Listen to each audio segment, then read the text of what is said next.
Friends, இன்றைக்கி என்ன பார்க்க போகிறோம் அப்படின்னா கிராஸ் பீஸ் ஜாயின் பண்ணுறது. கிராஸ் பீஸ் நம்ம வந்து கட் பண்ண தெரியும், எல்லாருக்குமே தெரியும். கிராஸ் பீஸ் கட் பண்ணி வச்சுட்டு அதை எப்படி ஜாயின் பண்ணணும் அப்படின்னு பார்த்தீங்கன்னா, இப்படி நேராக வச்சு ஜாயின் பண்ணக்கூடாது. இப்படி நேராக வச்சு இப்படியே ஒரு தையல் போட்டு அப்படிலாம் பண்ணக்கூடாது. கிராஸ் பீஸ் எப்படி ஜாயின் பண்ணணும் அப்படின்னு பார்த்தீங்கன்னா,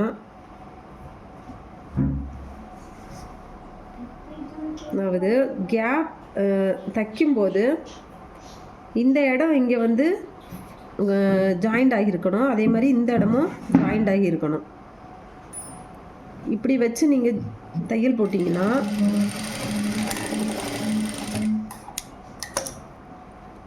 திருப்பி பார்க்கும்போது உங்களுக்கு அந்த இடம் ஃபுல்லாகவே சூப்பராக கவர் ஆகி கிராஸ் பீஸ் நீட்டாக வந்திருக்கும். பாருங்கள்,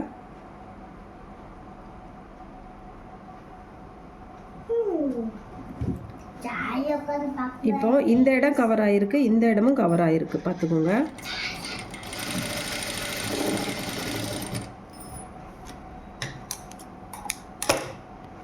இப்படி பண்ணிங்கன்னா இந்த கிராஸ் பீஸ் ஜாயின் வந்து ரொம்ப அழகாக வந்திருக்கும். பிடிச்சிருந்தா லைக் பண்ணுங்கள், கமெண்ட் பண்ணுங்கள், ஷேர் பண்ணுங்கள். தேங்க்யூ.